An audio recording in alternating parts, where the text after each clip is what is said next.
제가 한 40 정도 이렇게 나이가 됐을 때 유럽에 한 11일 정도 비즈니스 때문에 이제 여행을 갔는데 알프스산 이런 데 여행도 좀 하고 이제 마지막 일정이 독일에서 이제 이 스위스를 거쳐서 차를 렌터했으니까 이제 알프스 산맥을 넘어서 이제 그 광경이 정말 아름답습니다. 여러분도 한번 기회가 되면 막 눈보라 휘날리는데 알프스 산을 이렇게 딱 타고 이렇게 넘어오면 참 파라다이스 같은 아름다운 이제 풍경들이 막 펼쳐지고 그러거든요.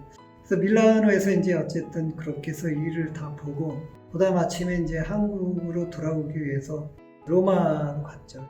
그래서 아침에 이제 로마 공항에 도착했는데 한 10시간 정도 시간이 이제 생기는 거예요.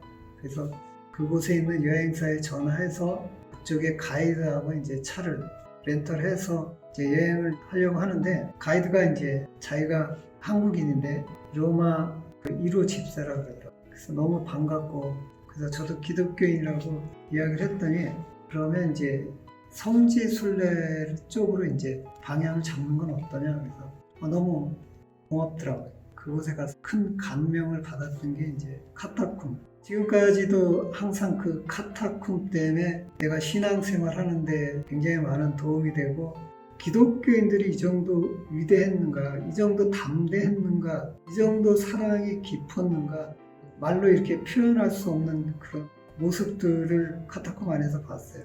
그러니까 요즘에 우리가 바이러스로 인해서 고통받고 또 세상으로부터 우리가 공격받기도 하죠.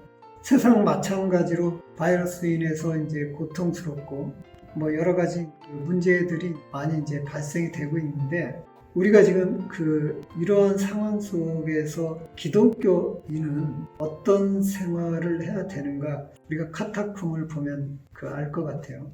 카타콤은 초대교회 때 기독교 공동체 생활이죠. 그 안에는 이제 자는 숙소도 있고 예배드리는 장소도 있는데 그냥 단순히 지하 무덤, 동굴 무덤 그렇지 않아요.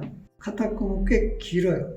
그래서 모르는 사람이 한번 들어가면 혼자서 나올 수 없을 정도로 이렇게 미로처럼 이렇게 규모가 좀 커요. 물론 아마 작은 카타콤도 있겠죠. 근데 왜 그 카타콤이 생겨났냐면 박해 때문에. 그러니까 초대교회는 예수님 탄생 후 690년대까지를 이제 초대교회라고 그러죠. 근데 초대교회는 대부분 로마로부터 이제 박해를 받았던 그때가 이제 교회의 모습이었던 거고, 그래서 그들은 박해를 피해서 이렇게 숨어서 생활하고 숨어서 예배를 드리고 그랬죠. 생활이 굉장히 척박했죠. 그들의 생활이 지하에서 습하고 공기도 그렇게 별로 좋지 않고 또 불도 이렇게 함부로 사용할 수는 없죠. 또 경제적으로도 외부에 나가서 활동할 수 없으니까 먹는 거조차도 씻는 거조차도 할 수 없는 그런 어떤 상태였겠죠. 요즘의 교회 모습 그보다 훨씬 낫죠. 그렇지만 제가 신앙생활 한 40년 이상 한 것 같은데 가장 교회에 심한 고통인 것 같아요. 그리고 외부로부터 이렇게 교회가 핍박받고 외부로부터 좋지 않은 소리 듣는 것도 처음인 것 같고 또 경제적인 어떤 문제도 처음인 것 같고 또 이렇게 예배가 중단된 것도 처음인 것 같고 그래요. 근데 그래도 카타콤보다는 뭐 100배, 1000배 더 우리는 아직 좋은 생활을 누리고 있죠. 근데 교회를 보면 분열이 돼 있어요.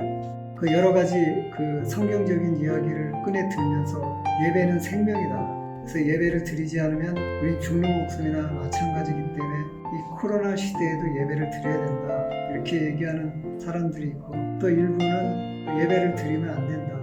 코로나로 인해서 세상 사람들이 많은 고통을 당하고 있는데 교회를 통해서 전파가 되고 그러면 이제 안 된다. 이런 게 분열이 되다시피 또 하고 있죠. 그리고 또 매스컴에서 광화문 이야기를 교회의 어떤 대표성을 띈 것처럼 이야기해서 교회가 굉장히 매도되고 그로 인해서 정부나 세상으로부터 공격받고 있는 거 사실이죠. 그게 굉장히 안타깝죠. 근데 이 문제는 우리가 성경적으로 풀어야겠죠. 우리 감정이나 우리 이성이나 그걸 가지고 풀면 더 이상 우리가 기독교인이 아닌 거죠. 그래서 카타콤 초대교회 때 어떤 모습을 가이드가 이제 카타콤 안에 모습을 하나하나 설명을 하는데 예배드리는 장소도 이렇게 보여주는데 그 안에 100명 정도 들어갈 수 있는 공간인데 예배 장소는 10명 이하의 소규모의 예배 장소가 있고 그 옆에 주거 공간이 또 이렇더라고요. 근데 일정하게 벽면에 무슨 요람 같은 게 이렇게 쭉 있더라고요. 요람 같은 것들이 쭉 있어서 이거 혹시 애기 무덤 아니냐고 가이드한테 물어보니까 가이드가 맞대요. 아니 사람이 죽으면 썩은 냄새 나고 그러는데 왜 이 안에서 장사를 지냈냐. 그 당시에는 장사를 외부에 나가서 지내다가 발각돼도 카타콤 전체가 위험성이 있기 때문에 그 안에서 처리했던 것 같아요. 근데 놀라운 것은 그 요람들이 애기 무덤들이 기독교인의 무덤이 아니라 로마인의 자녀의 무덤이라고 해요. 그래서 어떻게 이런 일이 있을 수 있냐 그랬더니 그 당시에 이제 로마인들은 우수 혈통을 갖다가 만들기 위해서 승전국으로서 사람들 우수한 혈통들을 데려다가 결합을 해서 우수 유전자를 만들어내는 작업을 했다 그래요. 그러다 보니까 그 당시에는 피임이라든가 이런 것들이 안 되니까 그 자녀들이 나오면 좀 이렇게 모자라거나 외적으로 좀 품위가 이렇게 좀 튼튼하지 못하거나 그러면 아버지한테 자녀 죽일 권한이 주어졌다 그럽니다. 그래서 그들이 이제 그 산하 제한도 했고 혈통적인 문제도 그렇게 처리를 해서 그 로마에 있는 강가에는 그 로마인들이 죽인 그 어린 아이들에 대한 시체가 영하죠. 그 낳자마자 죽인 시체들이 굉장히 많았다 그래요.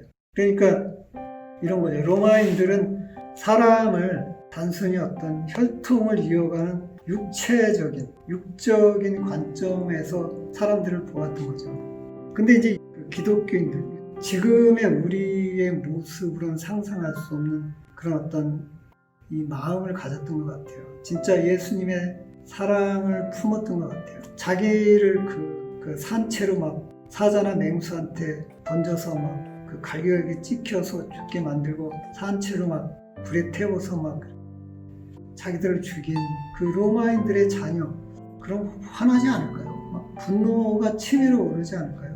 그 죽어있는 자녀들 보고 그 사람 취급을 안 할 것 같아요. 근데 시신들을 다 수습해다가 자기들이 깨끗하게 정리해서 이렇게 무덤을 만들어 줬다 그래요.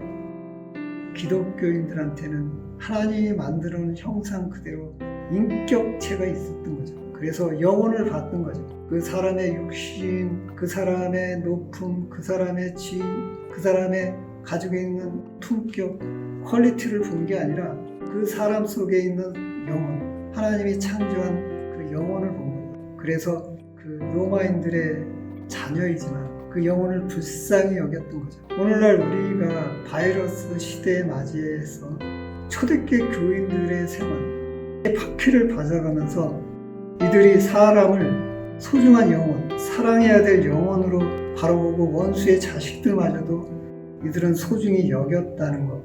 이게 이 세상의 기독교인들의 역할 아닐까라고 생각해요. 바이러스가 이제 전문가들에 의하면 올해 안에 끝날 것 같지가 않고 적어도 내년 말에 끝날 것 같다 그러는데, 만약에 바이러스가 끝났을 때 제 생각에는 교회 운명이 결정될 거라고 봐요. 지금처럼 세상과 교회가 계속 서로 부딪힌다 그러면 바이러스가 끝났을 때 교회는 쇠락의 길을 걸어갈 겁니다.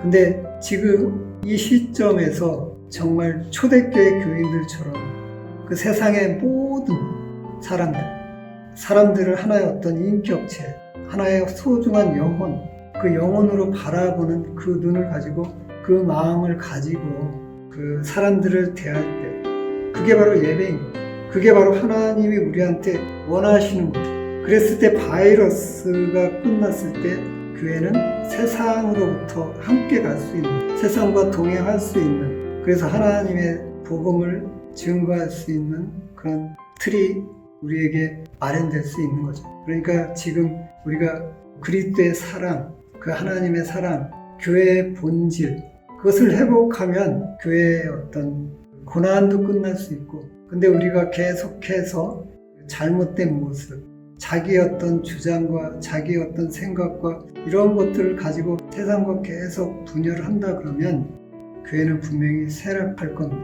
그러니까 이스라엘 백성들이 가장 큰 실수를 했던 것은 무엇이냐면 하나님은 이스라엘 백성을 통해서 세상을 품으려고 했는데 이스라엘 백성들은 그 반대길로 갔죠. 우리만 하나님의 선택받은 백성이고 세상의 모든 민족과 모든 사람들은 개같이 죽어야 될 사람이라고 여겼던 거예요. 그래서 그들은 오히려 하나님으로부터 심판을 받았던 거죠.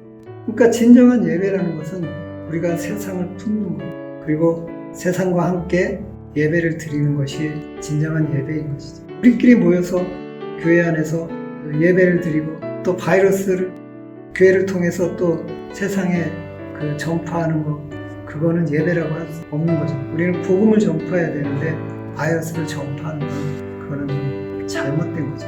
예배는 하나님께 드리는 거고, 그래서 형식적인 것보다는 하나님의 뜻에 맞게 가는 것이 예배인 거죠. 하나님이 원하시는 것은 복음을 증거하는 거죠.